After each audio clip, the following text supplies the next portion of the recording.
नमस्कार, मैं हूं श्रद्धा। आप देख रहे हैं Bharat express.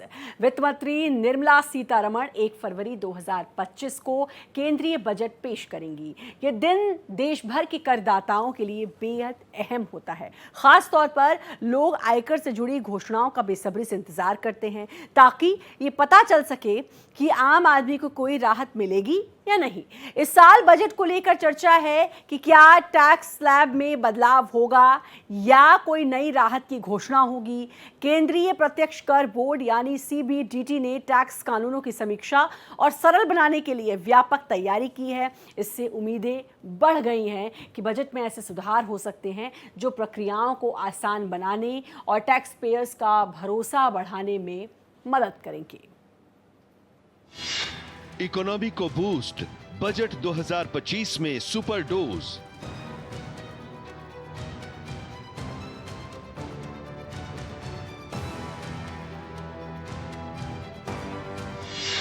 Direct tax collection बढ़ा, उम्मीदों का उदय हुआ।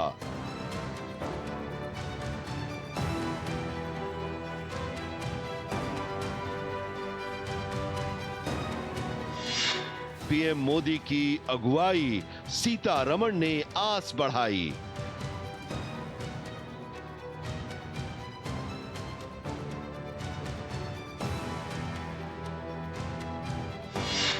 आठवें वेतन आयोग का ऐलान, करोड़ों दिल जीतने का काम।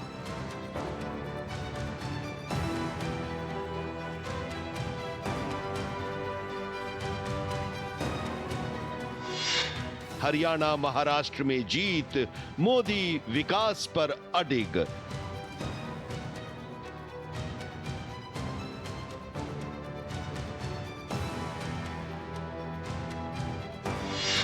इनकम टैक्स में रियायत, मिडिल क्लास को राहत।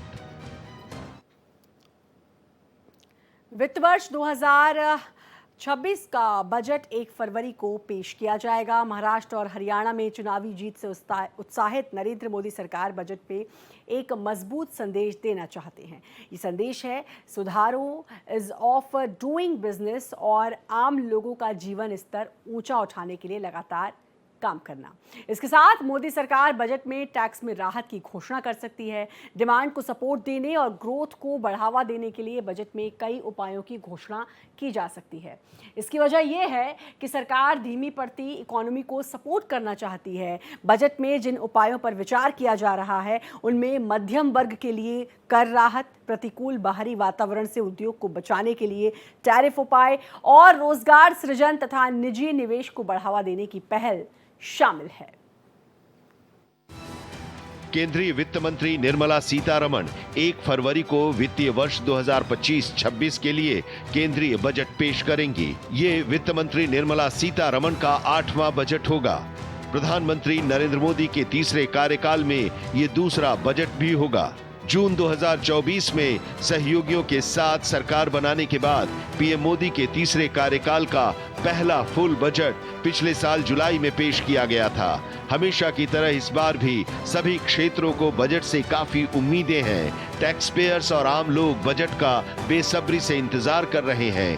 खास तौर पर लोगों की दिलचस्पी इनकम टैक्स कैटेगरी में है, जहां लोग ये देखना चाहते हैं कि क्या आम आदमी पर बोझ कम करने के लिए कोई बदलाव की घोषणा की जाएगी। लोगों को वित्त मंत्री से कुछ चीजों को लेकर ज्यादा उम्मीदें हैं। ऐसे में संभव है कि बजट 2025 में कुछ ऐसे बड़े ऐलान किए जा सकते हैं। इस साल के बजट को लेकर अटकलें टैक्स स्लैब में संभावित बदलाव और नए राहत उपायों की शुरुआत पर फोकस है। इसके अलावा पुरानी टैक्स व्यवस्था में उच्च कटौती शामिल किए जाने की उम्मीद है।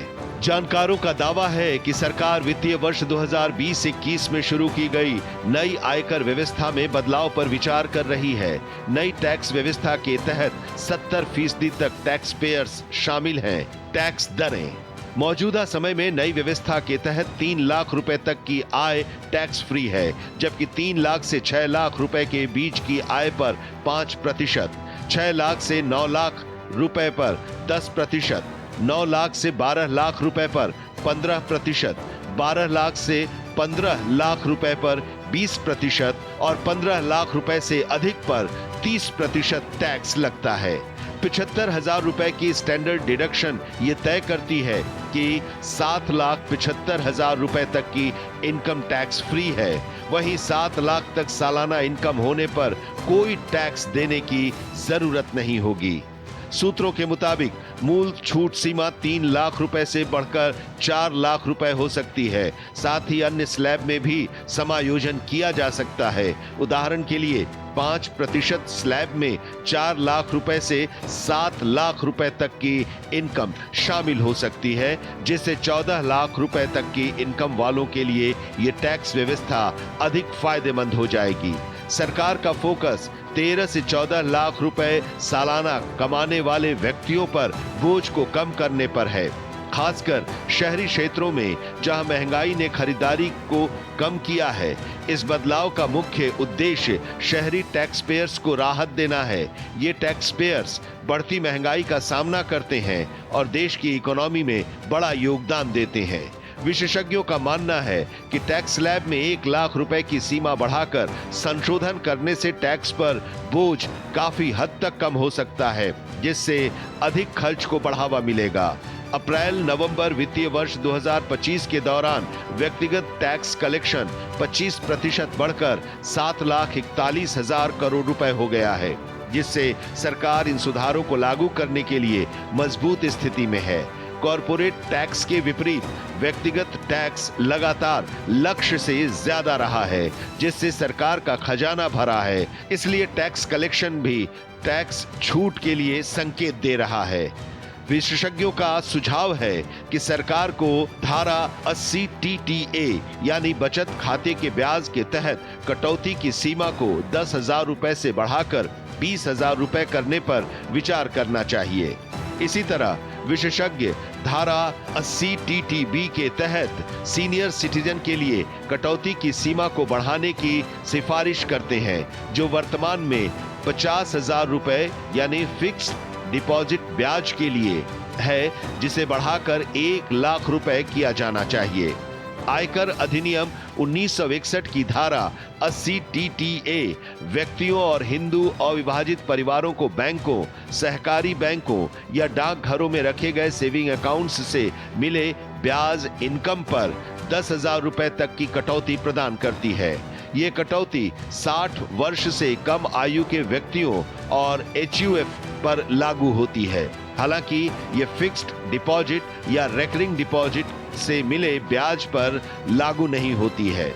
धारा 80 TTA के तहत व्यक्तियों और HUF के लिए बचत बैंक खातों पर ब्याज आय के लिए कटौती की सीमा 10,000 रुपए बनी हुई है। वित्तीय वर्ष 2012-13 में इसकी शुरुआत के बाद से इस लिमिट में बदलाव नहीं हुआ है। ऐसे में इसमें कुछ बदलाव की उम्मीद की जा रही है। धारा 80 TTA के विपरीत धारा 80 TTB विशेष रूप से सीनियर सिटीजन के लिए बनाई गई है और कई प्रकार की ब्याज इनकम पर कटौती की एक व्यापक श्रृंखला प्रदान करती है। सीनियर सिटीजन धारा 80 TTB के तहत सेविंग, फिक्स्ड और रेकरिंग डिपॉजिट से मिले इनकम पर कटौती का लाभ उठा सकते हैं, जिससे उन्हें 50,000 रुपए तक की टैक्स छूट मिलती है। ये कटौती बचत और फिक्स्ड डिपॉजिट समेत बैंक डिपॉजिटर्स से होने वाली ब्याज इनकम के साथ साथ पोस्ट ऑफिस डिपॉजिटर्स पर भी लागू होती है, जो सुरक्षित निवेश पर भरोसा करने वाले सीनियर सिटीजन को वित्तीय लाभ प्रदान करती है। हालांकि यह ध्यान रखना महत्वपूर्ण है कि बॉन्ड और डिबेंचर से अर्जित ब्याज इस कटौती के लिए योग्य नहीं है।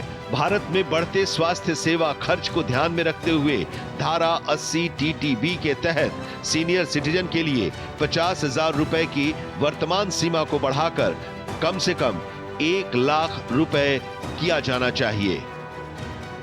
इनकम टैक्स की स्लैब हालांकि सही शब्द नहीं है, सही शब्द है एग्जम्पशन लिमिट, लेकिन आम भाषा में स्लैब कहा जाता है। एग्जम्पशन लिमिट की लोगों को जो उम्मीद है वो 10 लाख होने की है, बट सरकार का डेफिसिट यानी सरकारी घाटा देखते हुए मेरे हिसाब से 1.5 लाख तक और एग्जम्पशन लिमिट बढ़ सकती है, ये संभावना दिखती है। मिडिल क्लास को इस बार काफी छूट की उम्मीद है क्योंकि मिडिल क्लास तकलीफ में रहा है, इन्फ्लेशन हाई है, 5.2% है, अक्टूबर में तो 6.2% से ऊपर हो गया था, आरबीआई के कंफर्ट लेवल से भी ऊपर चला गया था। तो ऐसे में मिडिल क्लास में सैलरी स्टैंडर्ड डिडक्शन 50,000 और बढ़ने की संभावना है। महिलाओं के लिए, हमारी बहनों के लिए 25,000 की एडिशनल एग्जम्पशन आने की संभावना है। और साथ ही साथ हाउसिंग लोन मिडिल क्लास के लिए जो बहुत इंपॉर्टेंट होता है, उस पे 1 लाख की एडिशनल एग्जम्पशन इंटरेस्ट कंपोनेंट पे आने की संभावना। प्रधानमंत्री नरेंद्र मोदी ने बजट 2025 पेश होने से पहले बड़ा फैसला लिया है। केंद्रीय कर्मचारियों को बड़ी सौगात देते हुए केंद्र सरकार ने 8वें वेतन आयोग को मंजूरी दे दी है। करोड़ों केंद्रीय कर्मचारी और पेंशनर्स सालों से इसका इंतजार कर रहे थे। आपको बता दें, अभी 7वां वेतन आयोग लागू है, जिसे फरवरी 2014 में मनमोहन सरकार ने बनाया था। आमतौर पर हर 10 साल में नए वेतन आयोग का गठन होता है। केंद्र सरकार ने केंद्रीय कर्मचारियों को बजट 2025 से पहले ही बड़ी खुशखबरी दी है। पीएम मोदी ने 8वें वेतन आयोग के गठन के लिए मंजूरी दे दी है। प्रधानमंत्री नरेंद्र मोदी के नेतृत्व वाली सरकार ने 8वें वेतन आयोग के गठन का फैसला ऐसे वक्त में लिया है जब केंद्रीय कर्मचारियों और पेंशनरों का महंगाई भत्ता बढ़कर 53% तक पहुंच चुका है। केंद्रीय कर्मचारी और पेंशनरों को लंबे समय से इस राहत की उम्मीद थी। हालांकि अब तक जब भी संसद में नए वेतन आयोग को लागू किए जाने से संबंधित सवाल पूछे गए थे, तो सरकार इस तरह का कोई प्रपोजल न आने की बात करती नजर आई थी। लेकिन अब अचानक सरकार ने यह तोहफा केंद्रीय कर्मचारियों को देने का रास्ता साफ कर दिया है। केंद्रीय सूचना एवं प्रसारण मंत्री अश्विनी वैष्णव ने प्रधानमंत्री नरेंद्र मोदी की अध्यक्षता में हुई केंद्रीय मंत्रिमंडल की बैठक में लिए गए फैसलों के बारे में बताया। उन्होंने कहा कि बैठक में नए वेतन आयोग के गठन का फैसला लिया गया है।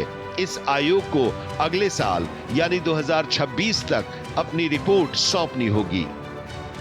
माननीय प्रधानमंत्री जी ने केंद्र सरकार के सभी कर्मचारियों के लिए 8th सेंट्रल पे कमीशन को मंजूरी दे दी है।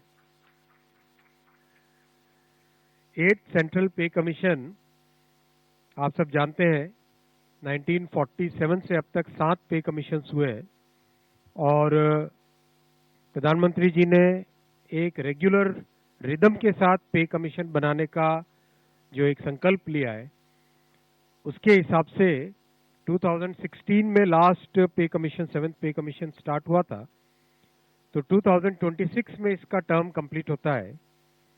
उससे वेल बिफोर 2025 में 8th पे कमीशन स्टैब्लिश करने से सफिशिएंट टाइम मिलेगा so that the recommendations can be received well before the completion of the period of 7th पे कमीशन। वेतन आयोग से जुड़े इतिहास पर अगर गौर करें तो ये हर 10 साल में बदले हैं। 7वें वेतन आयोग से पहले 4थे, 5वें और 6ठे वेतन आयोगों का कार्यकाल समान रूप से 10 वर्ष का था। फिलहाल 7वां वेतन आयोग 2016 में लागू किया गया था और इसके 10 साल दिसंबर 2025 में पूरे होंगे। लेकिन इससे पहले ही सरकार ने बड़ा फैसला लेते हुए 8वें वेतन आयोग के गठन किए जाने को हरी झंडी दिखा दी है। 8th पे कमीशन लागू किए जाने के बाद केंद्रीय कर्मचारियों की सैलरी में बम्पर इजाफा देखने को मिल सकता है। इसके तहत फिटमेंट फैक्टर कम से कम 2.86 तय किया जा सकता है। अगर ऐसा होता है तो फिर कर्मचारियों की न्यूनतम बेसिक सैलरी में भी इसी हिसाब से बढ़ोतरी देखने को मिलेगी और ये 51,480 रुपए हो सकती है। गौरतलब है कि फिलहाल मिनिमम बेसिक सैलरी 18,000 रुपए है। इसके साथ ही इसी हिसाब से पेंशनर्स को भी लाभ मिलेगा और उनकी मिनिमम पेंशन फिलहाल 9,000 रुपए से बढ़कर 25,740 रुपए हो सकती है। जब 6ठे वेतन आयोग की जगह 7वें वेतन आयोग की सिफारिशें नरेंद्र मोदी के नेतृत्व वाली सरकार द्वारा जनवरी 2016 से लागू की गई थी, तो इसके बाद सरकारी कर्मचारियों के वेतन में बड़ी बढ़ोतरी देखने को मिली थी। 7वें वेतन आयोग के तहत 2.57 का फिटमेंट फैक्टर लागू किया गया था, जिसके परिणाम स्वरूप केंद्र सरकार के कर्मचारियों और पेंशन भोगियों के मूल वेतन में 2.57 से गुणा किया गया। ये उनके मूल वेतन में 2.57% की वृद्धि के बराबर था। इसके विपरीत पिछले वेतन आयोग में फिटमेंट फैक्टर 1.86 था, जिससे सरकारी कर्मचारियों के मूल वेतन में 1.86% की वृद्धि हुई। 1 फरवरी को पेश होने वाला बजट प्रधानमंत्री नरेंद्र मोदी की सरकार के तीसरे कार्यकाल का दूसरा बजट होगा। उससे पहले 8वां वेतन आयोग बनाने का ऐलान कर पीएम नरेंद्र मोदी ने मध्यम वर्ग से ताल्लुक रखने वाले करोड़ों पेंशनर और केंद्रीय कर्मचारियों का दिल जीतने का काम किया है। आज के दौर में लोग महंगाई से जूझ रहे हैं। खाने पीने से लेकर रहने पर लोगों का खर्च लगातार बढ़ता जा रहा है। आमदनी बढ़ नहीं रही और महंगाई बढ़ने से खर्च बढ़ता चला जा रहा है। इस बार लोगों ने उम्मीद लगाई हुई है कि वित्त मंत्री ऐसे ऐलान करे कि रोटी कपड़ा मकान सस्ता हो सके। जिस तरह से खाने पीने की चीजें महंगी हो रही हैं, उसने लोगों के रसोई के बजट को बिगाड़ दिया है। देश का आम बजट पेश होने का दिन करीब आता जा रहा है। लोगों को इस आम बजट से काफी उम्मीदें हैं। ऐसा माना जा रहा है कि इस बार के बजट में आम आदमी के लिए बहुत कुछ है। वित्त मंत्री के सामने रोटी, कपड़ा और मकान के महंगे होने की समस्या को हल करने की चुनौती है। ये 3 चीजें हर घर की सबसे जरूरी जरूरतें हैं। इस बार का बजट ये तय करेगा कि क्या इन जरूरी चीजों को सस्ता किया जा सकता है या नहीं। ऐसे में सबसे बड़ा सवाल ये है कि क्या बजट में रोटी, कपड़ा और मकान सस्ता होगा। वित्त मंत्री निर्मला सीतारमण का क्या प्लान है। खाने की चीजों में तेजी से बढ़ोतरी हो रही है। नेशनल सैंपल सर्वे ऑफिस यानी NSSO के अनुसार भारतीय घरों की लगभग 40% इनकम सिर्फ खाने पर खर्च हो जाती है। 2024 में फूड इन्फ्लेशन बहुत बढ़ गई थी। टमाटर की कीमत 161% बढ़ी है, वहीं आलू की कीमत में 65% का इजाफा हुआ है। आने वाले बजट में सरकार इस दिशा में कुछ उपाय कर सकती है। भारतीय रिजर्व बैंक के साथ मिलकर ब्याज दरों को बैलेंस कर सकती है, रुपए की एक्सचेंज रेट को स्थिर कर सकती है, वहीं खाने के तेल जैसी चीजों पर इंपोर्ट इन्फ्लेशन को भी कम कर सकती है। इसके अलावा फूड सब्सिडी स्कीम को बढ़ा सकती है। भारत में लाखों लोग अपने घर का सपना देख रहे हैं। महंगे घरों की वजह से वो सपना पूरा नहीं कर पा रहे हैं। साल 2024 में मुंबई और दिल्ली जैसे शहरों में प्रॉपर्टी की कीमतों में 13% से 30% तक बढ़ोतरी हुई। वित्तीय वर्ष 2024-25 के बजट में प्रधानमंत्री आवास योजना के लिए बजट बढ़ाया गया था। हालांकि अब तक केवल 91 लाख घर ही बन पाए हैं। बजट 2025 में सरकार शहरी और ग्रामीण इलाकों में सस्ते मकान बनाने के लिए कुछ योजनाएं लेकर आ सकती है। इसमें होम लोन पर टैक्स छूट बढ़ाना, सस्ते घरों के निर्माण को बढ़ावा देना, मैन्युफैक्चरिंग कॉस्ट को घटाने के लिए डेवलपर्स को प्रमोट कर सकती है। भारत का टेक्सटाइल सेक्टर लाखों लोगों को रोजगार देता है। इस सेक्टर को कई समस्याओं का सामना करना पड़ रहा है। घरेलू मांग में कमी, प्रोडक्शन कॉस्ट में बढ़ोतरी और ग्लोबल कंपटीशन के कारण ये सेक्टर प्रभावित हो रहा है।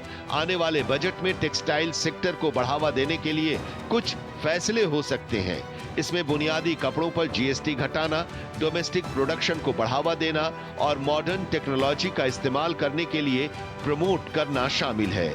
इस बजट से जनता को राहत मिलेगी और देश की इकोनॉमी को भी मजबूती मिलने के आसार हैं। उम्मीद है कि बजट में रोजगार पैदा करने पर भी जोर दिया जाएगा। खास तौर पर जुलाई बजट में घोषित 3 एम्प्लॉयमेंट लिंक्ड इंसेंटिव स्कीम के आधार पर सरकार कुछ कड़े कदम उठा सकती है। इसके अलावा सरकार की कैपिटल एक्सपेंडिचर पर भी खास ध्यान दिया जाएगा ताकि प्राइवेट इन्वेस्टमेंट को बढ़ावा मिले और इंडस्ट्री को आगे बढ़ने का हौसला मिले।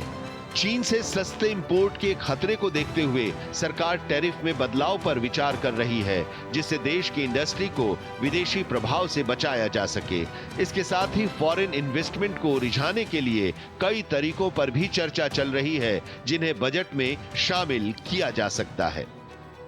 जहां तक रहा सामान खाने पीने का और बहुत सी चीजें पे टैक्स जो है जीएसटी है, और जीएसटी बजट का हिस्सा होता नहीं है, उसके लिए जीएसटी काउंसिल बैठती है, तो वहां ज्यादा रिलीफ नहीं मिल सकता। लेकिन पेट्रोल डीजल पे रिलीफ 5 रुपए मिलने की संभावना लगती है, क्योंकि पेट्रोल डीजल पे सेंट्रल गवर्नमेंट एक टैक्स चार्ज करती है, सेंट्रल एक्साइज, एक स्टेट चार्ज करती है वैट, तो सेंट्रल एक्साइज में 5 रुपए की कटौती हो सकती है। वो एक मिडिल क्लास के लिए रिलीफ हो सकता है। प्रोडक्शन लिंक्ड इंसेंटिव्स में 20% तक इंक्रीमेंट होने की संभावना है, क्योंकि उससे एम्प्लॉयमेंट अपॉर्चुनिटीज बढ़ेंगी। जो पे कमीशन है वेतन आयोग, उससे बहुत अच्छी संभावनाएं बनती है सरकारी कर्मचारियों के लिए, बहुत अच्छा होगा, डिमांड उससे जनरेट होगी। ओवरऑल कंट्री की ग्रोथ, ओवरऑल हाउसिंग को प्रमोट करने वाला, एम्प्लॉयमेंट को प्रमोट करने वाला, मिडिल क्लास को बेनिफिट देने वाला, किसानों के लिए बेनिफिट देने वाला, रिलीफ और ग्रोथ का मिक्सचर बजट होने की संभावना मुझे लगती है। देश भर के प्राइवेट अस्पताल वित्त मंत्री से इनकम बढ़ाने और इलाज को और अधिक किफायती बनाने के लिए जीएसटी पर राहत की मांग कर रहे हैं। एक्सपर्ट्स के अनुसार इलाज की लागत कम करने के लिए भारत में स्वास्थ्य सेवाओं पर इनपुट जीएसटी को कम करने की आवश्यकता है। इसके साथ ईपीएफओ के करोड़ों सब्सक्राइबर्स को इस बार के बजट में गुड न्यूज मिल सकती है। उम्मीद के मुताबिक ईपीएफओ सब्सक्राइबर्स की मिनिमम मंथली पेंशन 1000 रुपये से बढ़ाकर 7,500 रुपये तक जा सकती है। लिहाजा मध्यम वर्ग आने वाले बजट का बेसब्री से इंतजार कर रहा है। और इसी के साथ हमारी इस खास पेशकश में इतना ही। बाकी खबरों के लिए लगातार बने रहिए भारत एक्सप्रेस के साथ।